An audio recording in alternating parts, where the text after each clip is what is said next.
조병화의 시세계와 창작 방법, 이런 주제가 되겠습니다. 여러분들은 그 조병화 시 선생에 대해서 얼마나 알고 계십니까? 그 조병화 시, 조병화 시인 하면은 우리가 개화기 1900년에서 끝인까지, 그러니까 우리의 현대 시사를 100년으로 볼 때 100년 역사 속에서 가장 시집을 많이 낸 시인입니다. 바로 이게 조병화 시인입니다. 그러니까 시집을 가장 많이 냈을 뿐만 아니라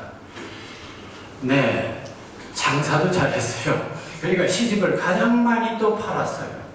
그래서 많은 인세를 얻은 것이 바로 조병화 시인입니다. 그 얘기는 많이 팔렸다는 것은 그만큼 많은 대중들의 인기를 얻었다는 얘기입니다. 그러니까 요즘 씻어서 크게 인기 얻는 시인이 얼마나 있습니까? 사실 요즘 별로 그렇게 많은 인기를 얻는 시인이 없습니다. 과거에는 대단히 열망하는 시인도 있었지만은 요즘 시대는 참 시를 써서 인기를 얻기란 쉬운 것이 아닙니다. 그런데 어쨌든 이 조병화 시인은 50년대, 60년대, 70년대 그의 시집이 나왔다 하면은 베스트셀러가 됐습니다. 그러면은 여러분들 생각해 보십시오. 야, 그분은 시를 대단히 잘 썼겠다, 이런 생각을 또 하게 될 겁니다. 그런데 놀랍게도 조병화 시인을 예를 들어서 대학의 문학교수나 저명한 평론가들이나 이런 분들은 조병화 시인을 대단히 잘 쓴 시인이라고 인정하지 않습니다. 그럼 누가 그렇게 시집을 많이 샀느냐? 바로 일반 대중들이 많이 사봤습니다. 여기서 과연 시인이란 무엇인가?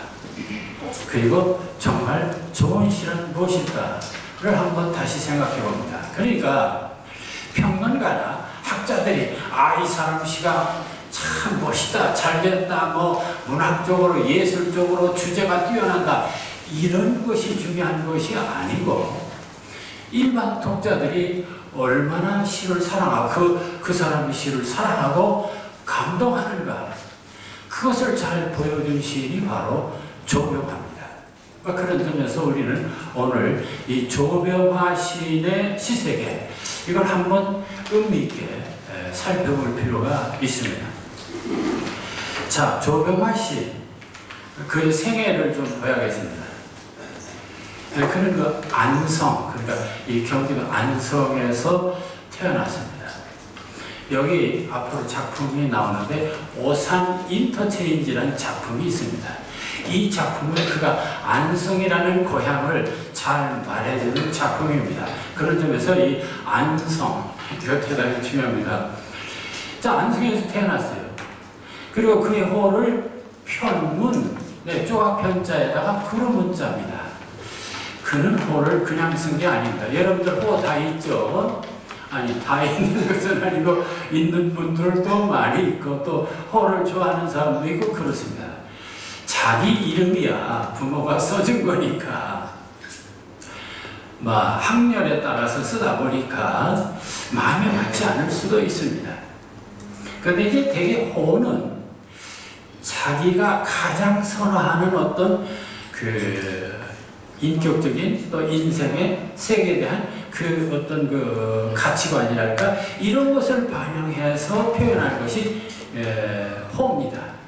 다시 말하면 자기라고 하는 인생을 다른 어떤 삶을, 예를 들어서 산이라든지 강이라든지 구름이라든지 어쨌든 그런 걸로 이렇게 대비해서 쓰니까 따지고 보면 그 사람의 이미지, 그 사람의 어떤 존재를 드러내는 이미지가 됩니다. 그렇다면 편은 쪼각편자의 구름문자, 그건 뭘 뜻할까요? 결국 쪼각구름.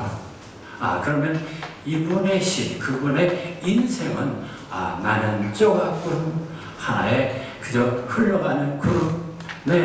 그래서 조병화 씨의 세계를 이해하는 데 이 편운이라고 하는 그의 호에서 잘 드러내고 있습니다.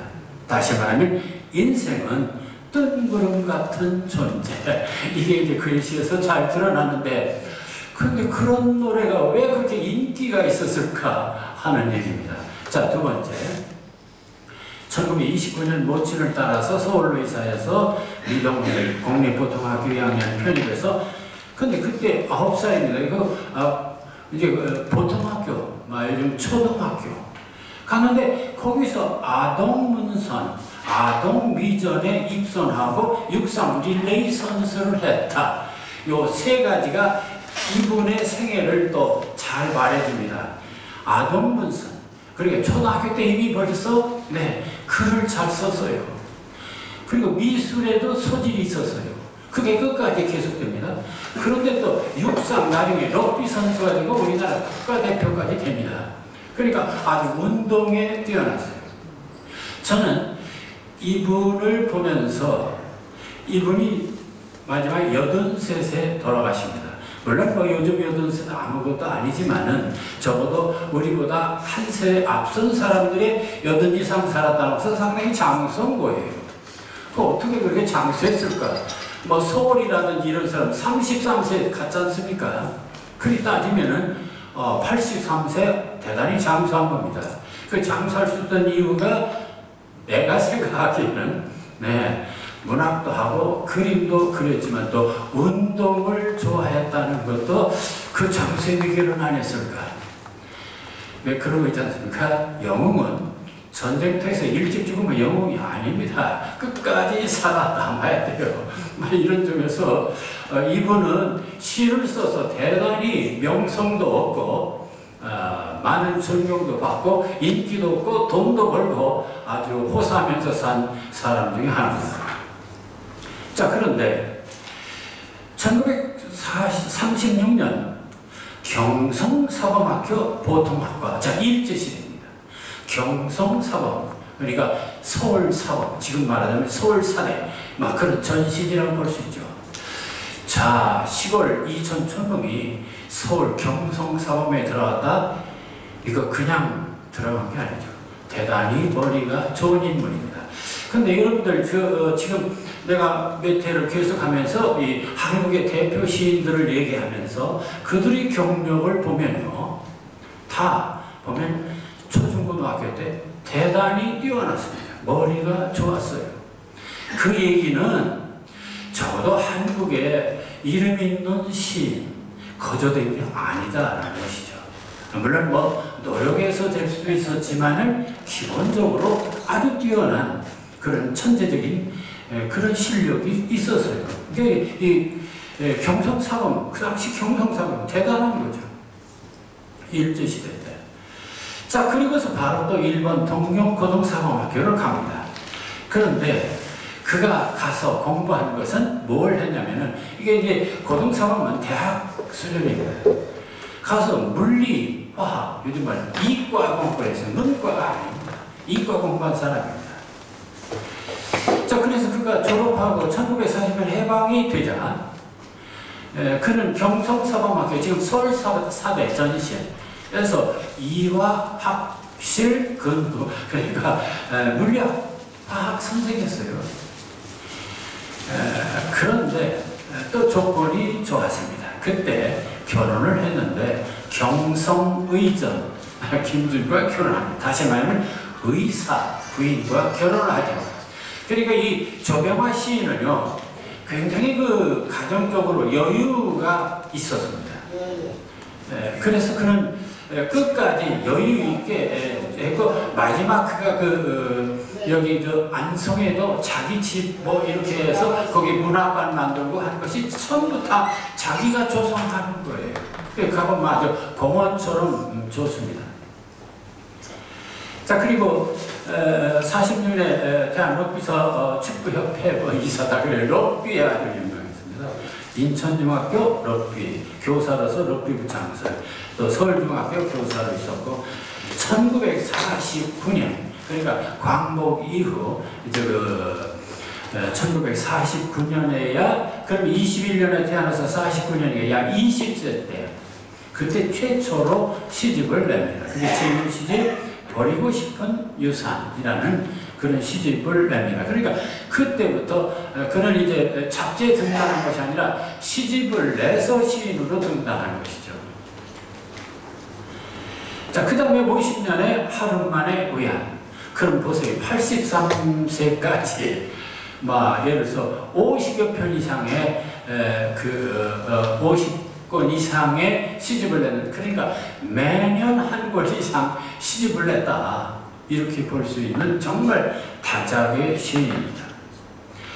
자, 1950년 하루만에 의한 유교동란 제20을 했고 동네 부산에 갔다가 55년서부터 중앙대학교 물리과대학 이제 대학으로 진학합니다. 근데 그럼 물리과 대학에 자기가 이과 물리화학에 했으니까 뭐 물리학 교수로 들어가냐? 아니에요. 49년에 시를 공부하고 그 뒤부터 시인으로 유명해가지고 문학 교수로 국문학 교수로 활동을 합니다. 그러면서 대학에서도 대단히 그 교수로서 승승장구합니다.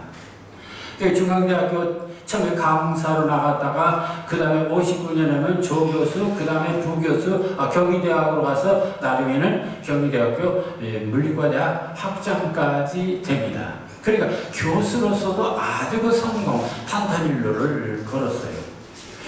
또 하나 이분의 특징은요, 그 57년에 국제 펜 동경대 대표단으로 펜 회장은 아닌데 국제 어떤 시인대회, 펜대회 이런 것은 자기가 앞장서서 이렇게 대표단으로 이렇게 참석을 했어요. 그러니까 어찌 보면은 한국 시를 해외에 소개하고 그 한국을 대표하는 시인으로서 대단히 많은 활동을 했다, 이 봐야겠죠. 그리고 또 하나 재미있는 것은 1973년 한국문인협회 부의사장에 당선됩니다. 네, 저도 문인협회 부의사장에 당선됐었어요. 근데 어쨌든 부의사장에 당선됐는데 이분은 저는 한 번 하고 끝냈어요. 왜냐면 그 문단 단체 가서 뭘 합니까? 그러니까 한 번 하고 저는 끝냈어요. 근데 이분은 그렇지 않아요. 3번까지 부의사장을 하다가 마지막 이사장까지 했습니다. 그럼 이 문학단체, 문학단체 또 굉장히 그 활동을 좋아하는 분이었습니다. 그리고서는 또 그 74년 보면은 제2회 유화전, 그러니까 미술 한다고 그랬죠. 그리고 그림도 아주 잘 그려요. 그래서 이분의 시를 보면은 자기가 그린 이런 그 사파, 스케치 이런 것들이 아주 독특하게 잘 그려 있습니다. 그래서 시집을 보면 아주 재미가 있어요. 그러니까 그런 그 미술에도 뛰어난 실력을 보였습니다. 그러더니 나중에는 대한민국 예술원 정회원, 우리나라의 최고의 명예가 바로 예술원 회원이 되는 것입니다. 예술원 회원이 되면은 우리나라에서 지금 100몇십만 원씩 매월 이렇게 소위 활동비랄까 이런 것을 지급하고 또 어쨌든 최고로 대우하는 게 바로 예술원 회원입니다. 나중에는 인하대학교 부총장도 합니다. 그러고서 1985년에 한국문인협회 이사장까지 했어요. 그러니까 부이사장 몇 번 하다가 마지막에는 이사장까지 했어요. 끈질기입니다. 그리고 마침 대한민국 예술원 회장까지 하게 되고 2003년 83세 노안으로 갑니다. 자, 그래서 이분의 그 생애를 다시 좀 종합해 정리하면은 이분의 작품 발표, 첫째로 아까도 말씀드린 것처럼 최다 시집 및 수필집을 창작한 사람입니다. 시집 버리고 싶은 유산 1949년에 냈다고 했죠. 그리고서 창작 시집이 52권, 시선집이 28권, 실론집 해가지고 수필집이 또 37권이나 돼요. 그럼 대단한 사람입니다. 그러니까 50년에서부터 80년, 30년 동안 어찌 보면 시집 52권에 수필집 37권 그 말고도 해서 어쨌든 이 사람이 낸 그 시론집이니 뭐 하면 160권을 냈습니다. 그래서 이 해방 이후 가장 많은 시집을 낸 시인으로 남아있는 게 바로 요즘 뭐 기네스북에 오른다는데, 근데 한국 그 시인으로서는 가장 시집을 많이 낸 인물이 됩니다. 거기다 또 수필집까지 냈어요. 그러니까 참 일생 동안 그 뭐 교수 생활하고 또 단체장도 하고 한국 대표로 활동하고 그 많은 활동을 하면서도 또 엄청 부지런하게 작품을 써냈다. 그런데 그 많은 작품들이 또 인기가 있었어요. 그래서 우리가 도대체 이분의 작품의 인기 비결은 도대체 무엇일까? 오늘 우리가 생각해야 할 부분은 바로 그 부분입니다. 자, 최다 시집 및 수필집을 냈죠.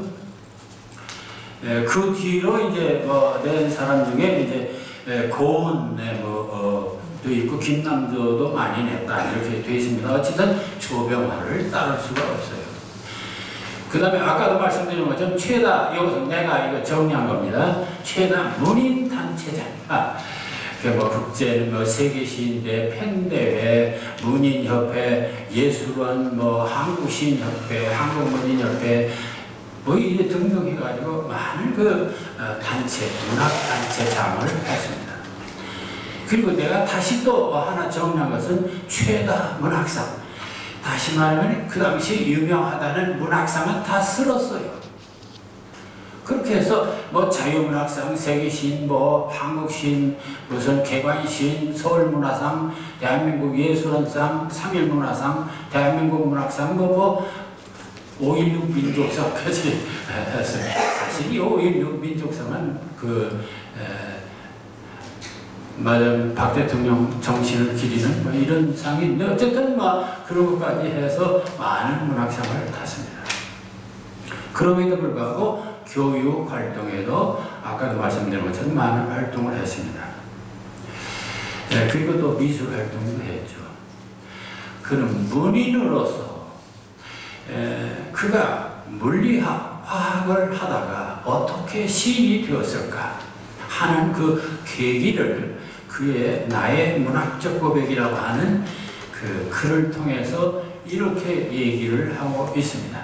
그러니까 자기가 1949년 시인으로 전환하게 됐는데 그 계기가 뭐냐?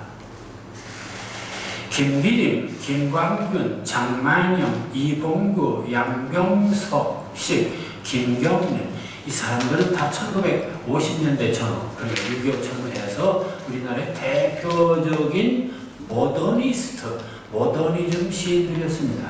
근데 이들과 어울려서 중국 요리집에 모였으면 나는 그들로부터 백양사에서 가능한 조선문예사도서 100절의 선물을 받았다. 나중에 한 것이지만 이분들은 당대의 당당한 모더니스트들이었다. 그러니까 나도 모르게 이렇게 새로운 시의 개척자들, 그 모더니스트들 덕분에 한국문단의 이름을 걸게 된 거다. 우선 멤버가 그러해서 기뻤다. 당당한 사람들이 연약한 나의 시에 울타리가 되어 있어 마음이 든든해 흠원했다. 마음이 푹 가라앉는 걸 실감했다. 하나의 큰 터널을 뚫고 나온 기분이 들었다. 그리고는 공허했다. 왜 공허했다는 말을 여기다 넣었을까? 그것은 바로 이 조병화 시인 삶의 기질이라고 할 수 있습니다. 공허, 그게 나중에는 고독, 외로움, 그리움, 이게 그 시인의 밑바닥에 깔려있는 정서입니다. 자기 해체같은 기분이 들었다. 중학교 4학년 시절 머릿속에 넣었던 괴테의 말이 떠올랐다. 인간은 노력하면 노력할수록 방황하는 것이다. 라는 그 방황의 말이 실로 방황의 시작인 거다. 물리화학에서부터 떨어져 나가기 시작한 거다. 물리화학을 하다가 이제 시인으로 전환하게 된 이유를 밝힙니다. 지금까지 그렇다. 달라붙어서 안 떨어지려고 결사적으로 고민했던 그 꿈으로부터, 그래 물리화학자로서의 꿈으로부터 이렇게 이탈하기 시작한 거다. 물리화학이 무엇인가 이름을 세우려 했던 고등사범학교 시절의 그 꿈. 여기까지가 내가 시의 길, 문학의 길로 접어들게 된 과정의 전부이다. 그리고 지금도 항상 문학에 접어들 무렵의 그 불안과 모색과 방황과 미지의 세계에 대한 머물지 않는 동경으로서 시의 길을 가고 있다. 이게 그 자서전에서 내가 왜 시인이 됐는가를 밝히고 있습니다. 그러니까 시인은 꼭 문학을 전공한 자만 할 수 있는 거 아니다 라는 것을 다시 말씀드립니다. 오히려 문학을 전공한 놈들이 시를 더 못 쓰는 경우가 많습니다. 그 이론만 있고 실천을 못하기 때문에 그래요. 자, 그렇다면 이제 첫 번째 왜 시인이 되는가, 첫 번째 그 계기를 말했습니다. 두 번째, 그럼 도대체 이 조병화의 시세계는 무엇일까? 그것을 몇 사람들이 얘기한 것들이 있습니다. 그래서 그것을 참고로 봐야겠습니다. 자, 첫째, 이형기란 유명한 시인 겸 비평가가 있습니다. 영문학자인데요. 이 사람이 한마디로 그 조병화는 고독한 나그네의 꿈이다. 고독한 나그네. 고독과 나그네. 그게 바로 그 분의 시세계입니다. 시세계의 핵심입니다. 그는 모더니즘과 참여문학의 광복 이후 시단에서 지적 기교에 의한 설득이 아니라, 이게 중요합니다. 여러분들, 지금도요, 우리 시사에서 가장 많이 떠들고 있는 게 무엇입니까? 예를 들어서 시인 하면은 알아주는 시인이 뭔지 아십니까? 매스컴에서 가장 많이 떠드는 시인은 뭔가 괴상망측하게 써야만 알아줘요. 그게 모더니즘입니다. 그러니까 막 해체시, 포스트 모더니즘 시, 무슨 뭐 데카시 또는 뭐 요즘 하이퍼 시 뭐 이래가지고 참 이상야릇하게 써야만 알아주는 시입니다. 그 다음에 또 하나는 어떤 시를 알아주느냐? 현실 비판. 그래서 고은 같은 사람이 그 대표적인 사람 아닙니까? 현실 비판을 잘해야 알아줘. 뭐 신동엽 씨도 뭐 그런 축에 속하죠. 뭔가 현실 역사를 강하게 비판할 수 있어요. 이게 알아주는 시대예요. 그러니까 광복 이후 우리나라 시단은 한쪽으로 좀 괴상한 모더니즘 시를 쓰던가 아니면 정치적인 시를 쓰던가 둘 중에 하나야 문단에서 그나마 좀 알아주고 언론에서 알아주고. 그런데 조병화는 그런 그 모더니즘에서 공부를 했지만 괴상한 시를 절대 쓰지 않았습니다. 그렇다고 정치적인 시도 쓰지 않았습니다. 그럼 알아주지 말아야 되죠. 그렇다면 언론이라는 데서 각광을 받을 수 없는 존재로. 그런데 이상하게도 50년대에서부터 70년 사이에 조병화의 오히려 비정치적이고 어떤 그 모험적인 그런 시를 알아듣고 그는 끝내 그런 시만 썼습니다. 이게 바로 조병화입니다. 그 말은 서정시만 썼다 그런 얘기입니다. 그러니까 모더니즘 시, 정치시를 쓰지 않고 오직 순수 서정시만 썼다. 자, 그래서 설득이 아니라 정강적인 호소력에 의존하기 때문에 그의 시는 한 시대적 제약을 벗어나 자본주의 사회가 지닌 인간 소외와 이기주의가 존재하는 한 영원히 해결될 수 없는 고독과 인생고에 대한 위로의 형식. 그러니까 인간은 고독한 존재다. 그렇다고 해서 좌절하는 것은 아니고 그 고독을 감싸는 시. 이게 바로 조병화의 시입니다. 자, 아무리 열고 아무리 보이고 아무리 주어도 너와 나의 깊은 애로움이나 노여움은 결국 너와 나와, 그러니까 결국 너와 나를 모르게 할 뿐 관계는 본질적으로 남남인 것이다. 이게 핵심입니다. 여러분 그렇지 않습니까? 자기 자신을 드러내려고 여러분들 가정생활에서 그렇지 않습니까? 아내한테 나를 드러내려고 또 아내는 남편에게 자기 존재를 드러내려고 모두 참 열심히 노력들을 하고 또 작품을 쓸 때도 그렇지 않습니까? 그런데 아무리 그렇게 드러내도 그래서 그 드러내는 것을 우리는 아무리 열고 아무리 보이고 아무리 주어도 너와 나의 깊은 애로움이나 노여움은 결국 너와 나를 모르게 할 뿐 관계는 본질적으로 남아있는 것이다. 안 그래요? 참 우리가 아무리 평생 살아도 남편과 아내, 자식과의 관계에서 그 벽은 깰 수가 없습니다.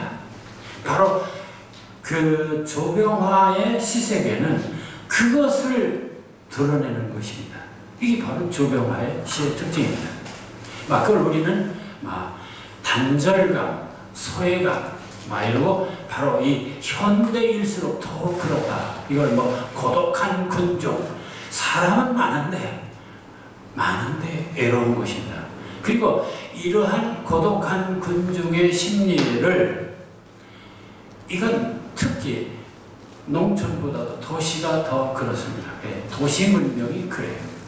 보들레르나 발레리 같은 유명한 그 상징 귀신들이 주장하는 게 인간은 도시화되면 될수록 더 인생은 고독하다. 그래서 우울하고 그 우울병이 더 많이 걸린다는 거죠. 그러니까 도시화하고는 아주 그 아파트에서 사는 게 굉장히 참 쾌적하고 행복한 것 같지만 그래서 많은 사람들이 어울려 사니까 외롭지 않을 것 같지만 불행하게도 우울병은 도시에서 더 많이 걸린다는 것입니다. 자, 이게 바로 이제 조병화가 보았던 인생입니다. 그러니까 소위 도시인으로서, 지식인으로서의 그런 그 고민. 자, 인간의 숙명적으로 타고난 근원적인 고독을 여기서 우리는 재확인합니다. 그러나 조병화는 이 고독을 피하려 하잖아. 오히려 그 고독 속에 깊이 자맥질에 들어가서 오늘도 표표한 나그네의 삶을 가장 충실하게 살아가고 있다. 자, 이렇게 얘기를 했어요. 그러니까 그 사람의 주제는 고독입니다. 고독한 인간, 나그네 같은 인간이 바로 주제입니다.